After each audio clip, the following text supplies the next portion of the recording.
Okay, now we start with the gearbox design section. So before I go further, I need to update that here, 2.8. Okay, so I'll put this one here, it's 2.8. Oh, by the way, you can, before I get to go with that, you can simply just select the whole thing here and do the format of the cell. This will be much pleasant for you to see that rather than what we see it like that. So it's going to be in the middle. Okay, anyway, it's not going to be a big issue. Now we go into the gearbox, which is one of the sections that most of the students did very well.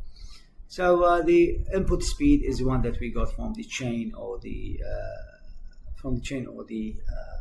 belts. Okay, and the output speed should be within the range that given in the design project itself, which is 80. The motor rated power given to us is 45 kilowatt, which is equal to 60.34 horsepower, and the machine life should be 13,000 hours. So this will help us later to design the shaft, but now we're talking about the selection of the gearbox itself, selection of the gears.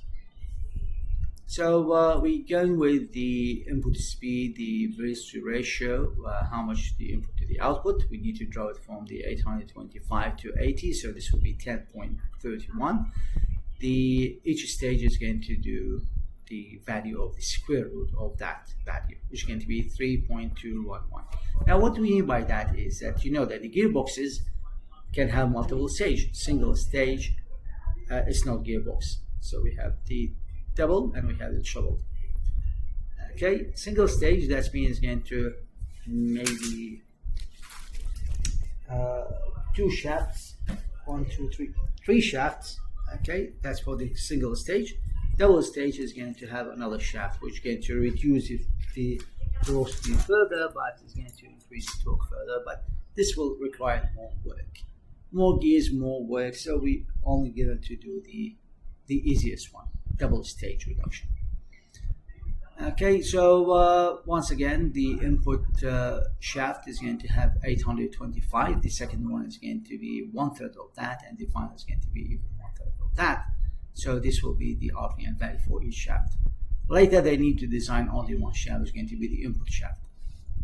The power transmitted, as we mentioned, is given as 60.34. Okay, the steel material has been chosen. This is what we can find in the book itself. The suggested overload, sorry for that. Okay, the suggested overload factors or the KO value depend on the load we're going to have. So we're going to use 1.75, which is going to be for the uniform and power source and the heavy shock for the machine itself. So the power for this gearbox is going to be the power we have of 60.34 multiplied by the 1.75, which is going to be 105.6 horsepower. Okay, we continue with the calculation using the same RPM and the power given to us.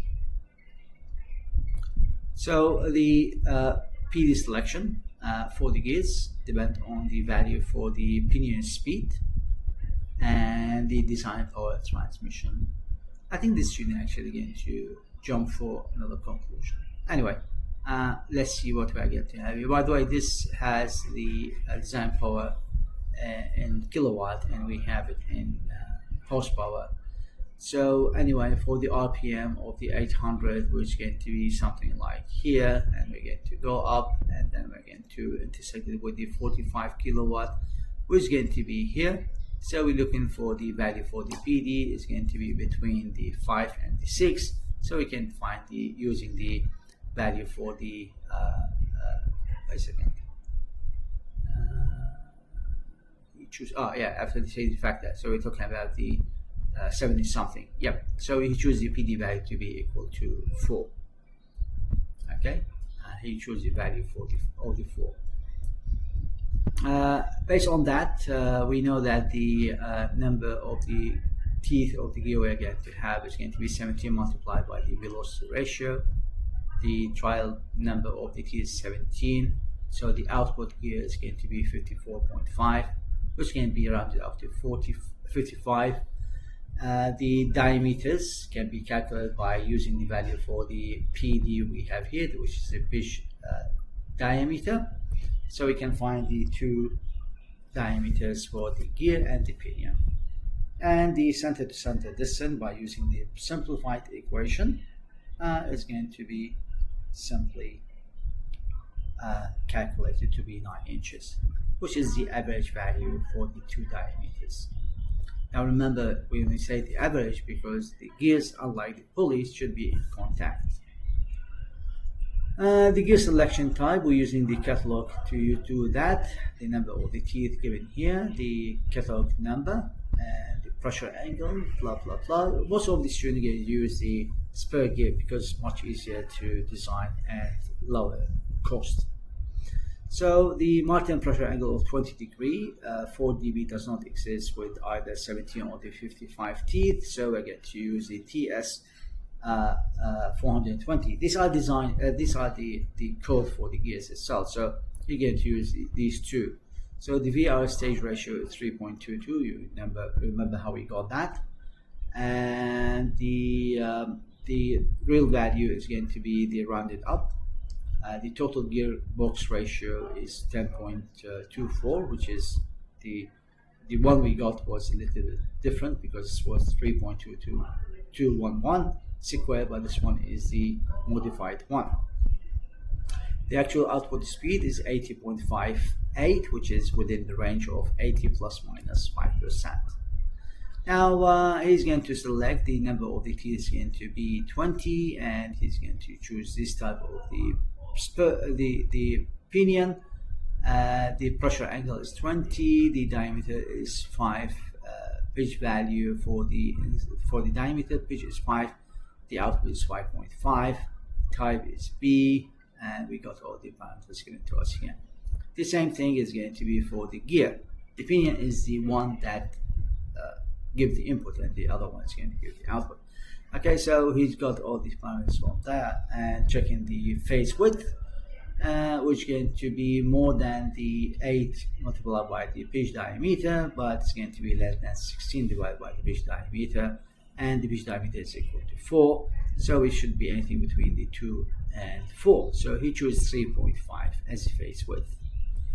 The pitch line speed and tangential tooth load calculations. So the VT is going to be the pitch line velocity, which is going to be equal to the pi multiplied by the diameter of the pinion multiplied by the number of the teeth of the pinion. Also the RPM for the pinion divided by 12, and we're going to get the value to be equal to 1080.1 feet per minute, and we can change that to meter per second if you want.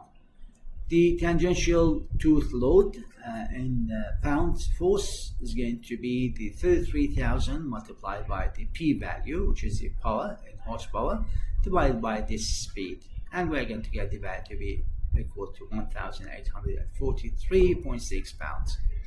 Now the geometry selection factor depends on the value of the number of the teeth where the geometry factor is going to be desired, and the lines here is going to be number of the teeth of the mating gear.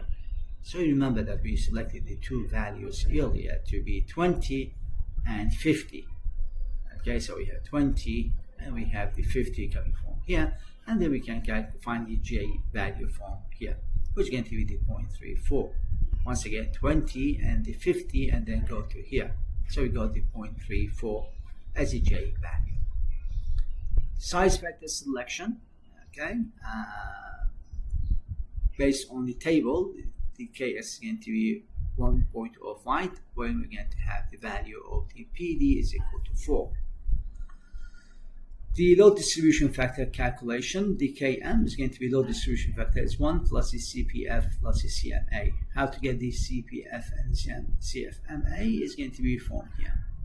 Okay, so once again, the face width value, which we choose is 3.5, and the intersected with the value of the face divided by the DP ratio, these values here. intersect with the line, and we're going to find the value for the CPF. That should follow this procedure. Okay, and we going further. That's for the other one, which is going to be the CMA. Then we can find the value for the KM. Now the room thickness factor selection.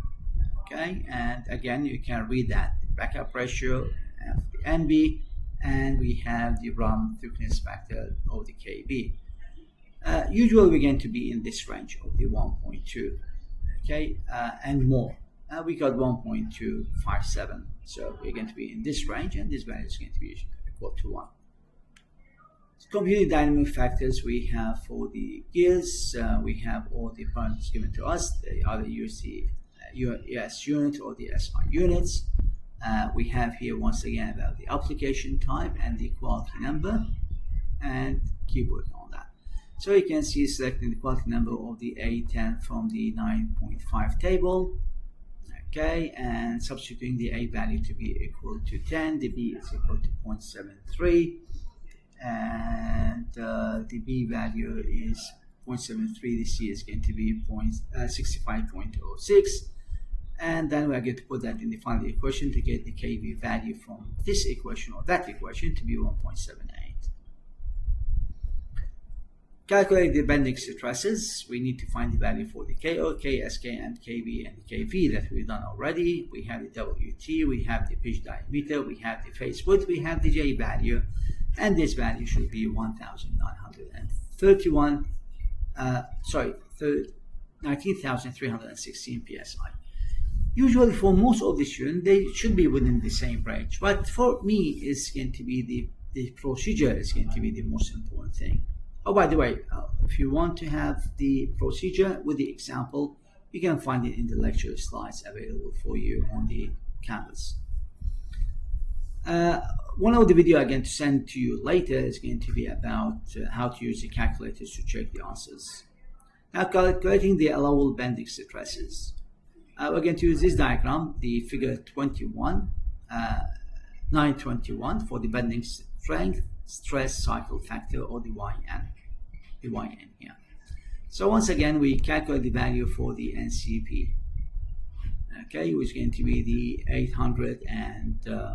825.1, which is the RPM, multiplied by 5 hours a day, 5 days a week, 52 weeks a year, 10 years for the working, 60 minutes per hour, and this will be 6.44 multiplied by 10 up to power 8 cycles. That's what we have here. Okay, so 6.44 multiplied by 0.26. So we're looking at something here, and once again, this will take us to this equation to calculate the value for the stress cycle factor, and it's going to be 0.945. Now, find the reliability factor from here. Depend on how much you want. We usually use the 99%, and we use the value for the KR to be equal to 1. Calculate the stress value. We know the SF, safety factor. We know the KR, we know the YMP, and we know the STB that we calculated earlier. So the SATP is going to be equal to 1.25 is the safety factor. KR was 0.95 as you remember. And then we multiply it by the life cycle. And the SATB now in that case is going to be equal to 25.55 KSI. Selecting the materials from here based on these parameters. So we are going to find the value here for the allowable bending stress, the one we found from the calculation above. We just intersected with the grade 1 or the grade 2. We usually use the grade 2. Okay, then we can find the value for the hardness for the material. Summary of the gearbox design: double stage reduction, input speed is 825, output speed, reliability, design life, and the pressure angle. It's going to be nice actually again to put other parameters. Anyway, you put it here, the gear ratio and the stage split, so the total velocity ratio, the stage velocity ratio, the actual stage velocity ratio, the actual total velocity ratio, and the actual output speed calculation.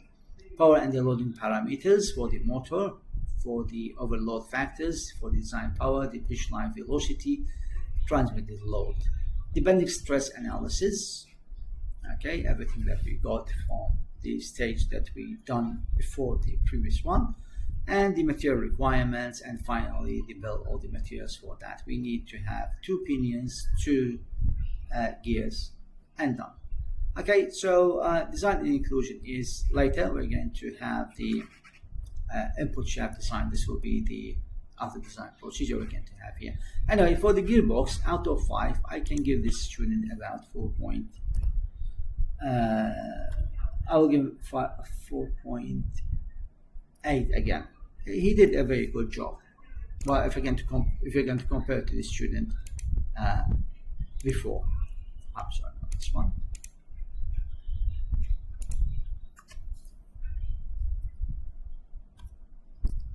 So 4.8 out of 5. Just remember to save this one. It's going to be nice actually to have the name of the student to be done here. I will do this one later.